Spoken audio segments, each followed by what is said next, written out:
Nama saya Syarifah Rama langsung dari Bali Annual Telkom International Conference 2023 dari Nusa Dua Bali dan saat ini saya sudah bersama dengan Bapak Andrew Tuff selaku CEO Nutradisi.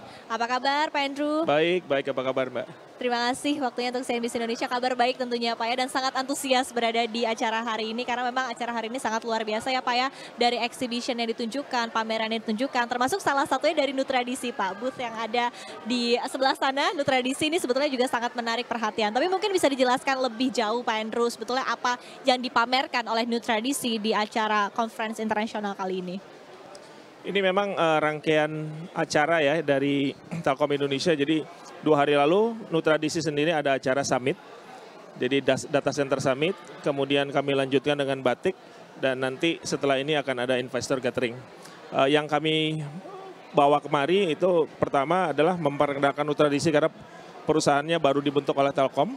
Jadi Nutradisi itu adalah perusahaan data center Telkom yang mengkonsolidasikan semua data center Telkom itu di luar negeri, di dalam negeri, sampai ke yang kecil-kecil yang dimiliki oleh Telkom. Dan kami memperkenalkan data center kami dari mulai kecil sampai dengan hyperscale yang kita peruntukkan untuk pelanggan-pelanggan besar, ya, cloud player, hyperscaler, dan beberapa hal yang kami bawa di sini. Yang terakhir adalah bagaimana kita berusaha mensolusikan pelanggan itu tidak perlu datang, karena kadang-kadang data center kan lokasinya agak berbeda, agak jauh dengan pelanggan, di kantor pelanggan, sehingga kalau mau melakukan sesuatu itu mereka biasanya minta tolong lewat email, telepon. Saat ini dengan yang namanya enhanced smart hand yang kita punya, itu bisa seakan-akan pelanggan itu berada di tempat yang sama, menggunakan teknologi augmented reality namanya. Okay. Ya, nanti kami akan perlihatkan bisa. Oke, itu yang dipamerkan ya Pak ya. Betul. Dalam acara hari ini. Betul. Nah tapi mungkin bisa dijelaskan lebih lanjut begitu Pak. Kalau kita melihat data center dari sisi industrinya sendiri kan disebutkan bahwa memang prospeknya masih sangat besar Pak untuk segmentasi di industri digital untuk data center. Dan bahkan Nutradisi juga kita ketahui begitu ya bagian dari Telkom Group ini juga semakin terus memperkuat posisinya Pak di data center sendiri begitu. Tapi secara keseluruhan Anda melihatnya industri data center dan positioning kita saat ini seperti apa Pak? Mungkin kita lihat dari kenapa data center itu sekarang mulai berkembang dan juga pemain-pemain asing itu mulai datang ke Indonesia. Jadi ada 4 hal ya. Yang pertama adalah latensi. Latensi itu saya kasih gambarannya begini. 10-15 tahun lalu kalau buka sosial media contoh YouTube gitu, kan kadang-kadang masih sering buffering gitu ya. Sekarang gimana? Jarang sekali, mungkin sudah tidak ada lagi. Nah itu latensi, sehingga yang namanya konten itu selalu mendekat. Datang mendekati ke end user, itu pertama. Nah Indonesia ini dengan sosial media dan juga digital ekonomi yang dimiliki, itu sangat besar. Sehingga perlunya ada lokalisasi data yang di dalam data center ini yang akhirnya mendrive kebutuhan itu sendiri.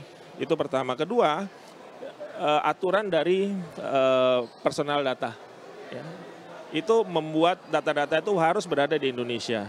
Ketiga, harga dari utility atau listrik lebih predictable di Indonesia. Dan salah satu yang mungkin boleh dibilang paling atraktif ya. Dan keempat, akses terhadap renewable energy. Kalau dibandingkan dengan negara sekitar, ya taruhlah Singapura, walaupun data centernya banyak, tapi akses renewable-nya sangat terbatas. Kita punya matahari, kita punya angin, kita punya air, dan juga kita punya geothermal. Itu yang membuat perkembangan data center di sini sangat atraktif ya. Dan dari demand-nya sendiri, kalau di akhir tahun 2022 kemarin, itu pemetaannya sekitar 1,5 gigawatt, itu sampai dengan akhir 2030. Jadi seperti itu kira-kira perkembangan data center kita. Oke, dan tadi satu poin penting juga begitu ya Pak ya, bahwa bahkan sekarang industri data center ini sangat memperhatikan aspek sustainability ya Pak, karena memang demand dari market yang ada. Nah tapi ketika kita berbicara juga terkait dengan demand, kemudian akhirnya strategi juga dari Nutradisi ini untuk bisa terus keep up dan memenuhi permintaan begitu ya Pak ya, tidak hanya dari dalam negeri tapi juga dari luar negeri, strateginya seperti apa? Karena kita ketahui saat ini dari Nutradisi sendiri sudah memiliki data center dengan berbagai kapasitas dari yang kecil hingga kapasitas paling besar, ada hyperscale begitu ya Pak ya. Betul. Nah ini mungkin seperti apa, bisa dijelaskan? Terkait sustainability ya. Jadi data center dan sustainability ini pada akhirnya harus berjalan bersama-sama. Jadi penggunaan data center itu terhadap power itu luar biasa. Satu data center untuk hyperscale sekarang itu rata-rata di atas 10 megawatt. Dan Telkom sendiri akan membangun total ada 400 megawatt.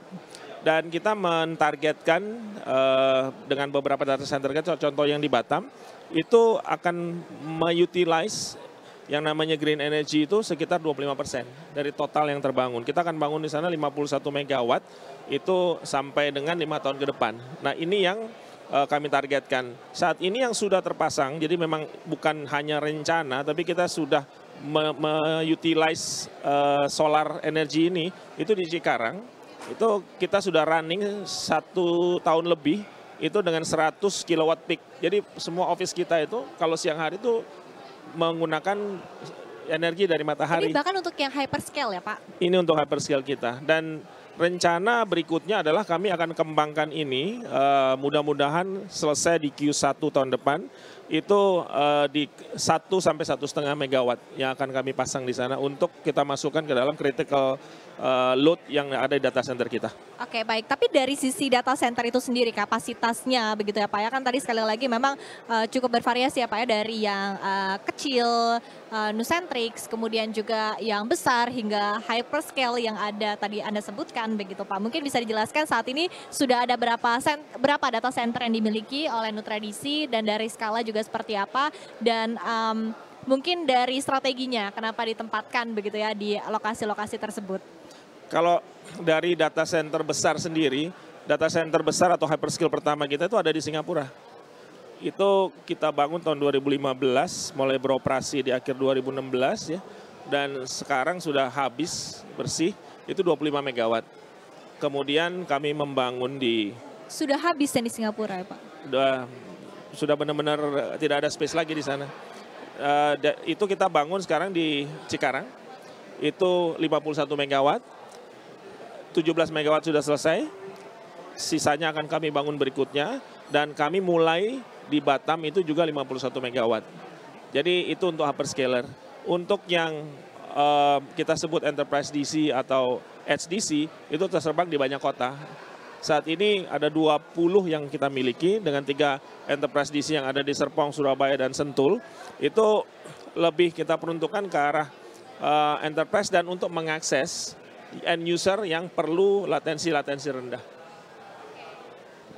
Nah, tapi untuk strategi pengembangannya sendiri seperti apa Pak? Nanti akan dibangun di berapa tempat begitu? Apakah nanti akan dibangun lagi di Singapura? Karena tadi sekali lagi yang dengan kapasitas besar saja tapi rupanya sudah penuh ya Pak ya, sudah habis begitu ya kapasitasnya. Nah, apakah nanti ada strategi lagi ingin dibangun di Singapura atau nanti akan menjajaki lokasi-lokasi lainnya?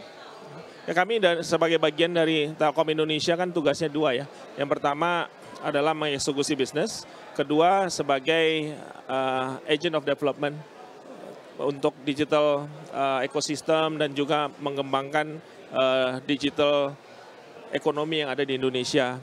Jadi inilah yang menjadi tujuan kita, bagaimana supaya digital ekonomi ini bisa eksponensial dengan mengembangkan semua infrastruktur digital. Kita punya tower, kita punya fiber, kita punya data center, kemudian di atasnya itu ada banyak sekali bisnis-bisnis yang bisa berjalan. Ya contohnya yang di Batik saat ini, connectivity itu semuanya akan di-provide oleh Telkom Internasional, oleh Telin. Nah ini yang menjadi bagian-bagian yang akan kita gabungkan. Nah untuk berikutnya, data center kita yang besar-besar, kita akan, ini seperti stasiun-stasiun bis. Jadi ada stasiun yang besar sekali, di mana semua bus-bus yang besar berkumpul, kemudian nanti dipecah-pecah ke feeder-feeder. Sama persis, itu data center hyperscale turun ke bawah ke edge, kemudian ada lagi yang namanya micro edge, ya angkot lah gitu ya, yang akan berada di tower-tower kita, jadi di ujung-ujung. Gitu. Jadi akhirnya sampai secara simultan begitu ya Pak ya, Betul. sampai ke end customer ya, kepada masyarakat.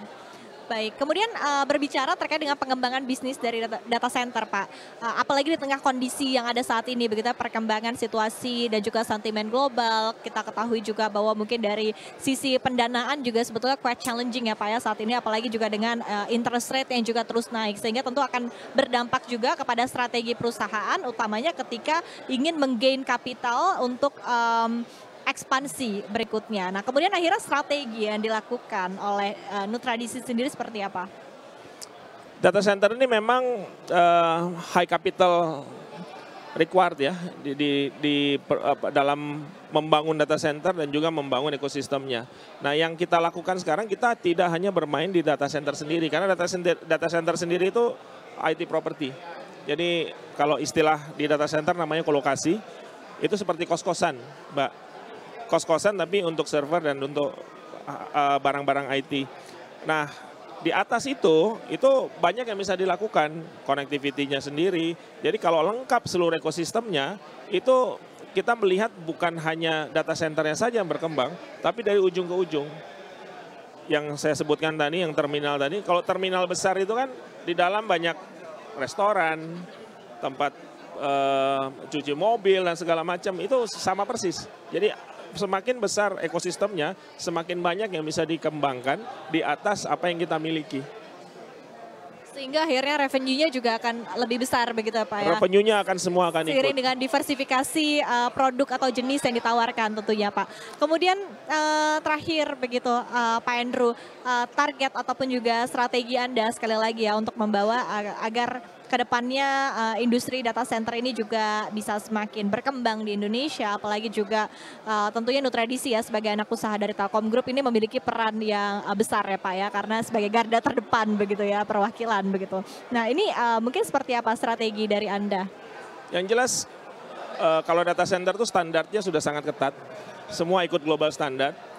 Ada beberapa challenge yang memang harus kita solusikan, bukan hanya untuk Telkom sebagai pemain data center, tapi juga mengembangkan industri data center ini secara keseluruhan. Contoh talent. Talent ini sangat langka, bukan hanya di Indonesia, even di Southeast Asia. Nah, ini yang menjadi challenge kita, sehingga Telkom mempunyai beberapa institusi pendidikan, TELU salah satunya, itu yang kami lakukan untuk mendidik banyak talent baru untuk masuk ke industri data center. Jadi itu salah satu. Kedua, untuk melakukan pembangunan data center, kita akan memilih banyak sekali tempat-tempat yang memang Telkom ini sudah punya. Jadi tanahnya Telkom itu kalau kita konversikan ke data center mungkin sekitar 2 gigawatt in total. Dan tanah itu semuanya sudah well connected dengan semua komunikasi dan connectivity yang Telkom punya. Itu yang sebagai baseline. Kita naikkan lagi masuk ke global standard. Dari situ kita leverage untuk bisa berkembang di Asia Tenggara. Oke, baik. Satu lagi Pak. Kerjasama yang akan dilakukan begitu, apalagi saat ini juga di event batik ini kita juga menghadirkan begitu Pak, dari batik sendiri juga menghadirkan peserta conference internasional dari perusahaan-perusahaan terkemuka juga di dunia begitu ya. Kerjasama yang akan dilakukan untuk data center ke depannya seperti apa?